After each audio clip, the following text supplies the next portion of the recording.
મળી રહ્યા છે કે જ્યાં સિંગણપુર વિસ્તારમાં લુખ્ખા તત્વોનો આતંક સામે આવ્યો।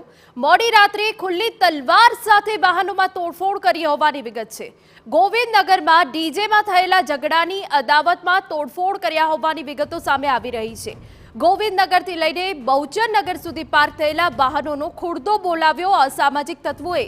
તલવાર સહિત ઘાતક હથિયારો સાથે માથાભારે તત્વોએ રીતસરનો આતંક મચાવ્યો।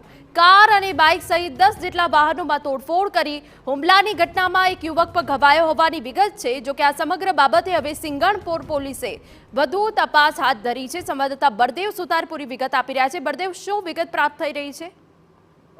જે રીતે અલગ અલગ વિસ્તારોની અંદર સુરત શહેરની અંદર કેટલા અસામાજિક તત્વો ફરીથી જે માથું ઉચકી રહ્યા હોય તે રીતના દ્રશ્યો છે તે સુરત શહેરની અંદર જોવા મળી રહ્યા છે। કારણ કે સુરતના અલગ અલગ ડિંડોલી છે, પાંડેસરા છે, જે બેસ્તાન વિસ્તાર છે, ઉધના વિસ્તાર છે અને હવે સિંગણપુર વિસ્તારની અંદર અસામાજિક તત્વોનો જે આતંક છે તે સામે આવે છે। કારણ કે અગાઉ પણ આ રીતના કેટલાક જે કિસ્સાઓ છે તે સામે આવી છે કે ગત મોડી રાત્રિના સમયે આજે જે સિંગણપુર વિસ્તારમાં આવેલી જે સોસાયટી છે તેની અંદર જૂની અદાવત એટલે કે ડીજે વગાડવા બાબતે જે માથાકૂટ થઈ હતી ને તે અદાવતને ધ્યાનમાં રાખીને કેટલાક ઇસમો એટલે 10 કે વધુ જેટલા ઇસમો જે હતા તે દોડી આવ્યા હતા અને સિંગણપુર વિસ્તારમાં આવેલી જે ગોવિંદનગર છે તેની અંદર જે વાહન જો પાર્ક કરવામાં આવેલા હતા તમામ વાહનોની તોડફોડ જે છે તે કરવામાં આવી હતી।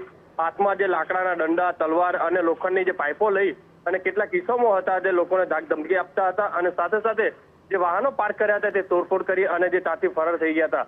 ઘટનાની જાણ થતાં પોલીસ પર ઘટના સ્થળે પહોંચી હતી। મોડી રાત્રે જે આજુબાજુના જે સીસીટીવી જે તપાસ કર્યા છે તેની અંદર જે રીતે જોવા મળી રહ્યું છે કેટલાક કિસ્સાઓ જે લોકોને ધમકી આપી રહ્યા છે સાથે સાથે તોડફોડ કરતા નજરે પડી રહ્યા હતા। હાલમાં તો આ બાબતે સિંગણપુર પોલીસે ગુનો નોંધીને તપાસ હાથ ધરી છે।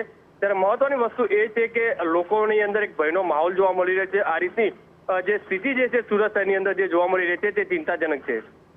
બિલકુલ બળદેવ, જે અસામાજિક તત્વોએ સ્થિતિ સર્જી છે જે ખરેખર ચિંતાજનક છે। પોલીસે હવે ગુનો દાખલ કર્યો છે।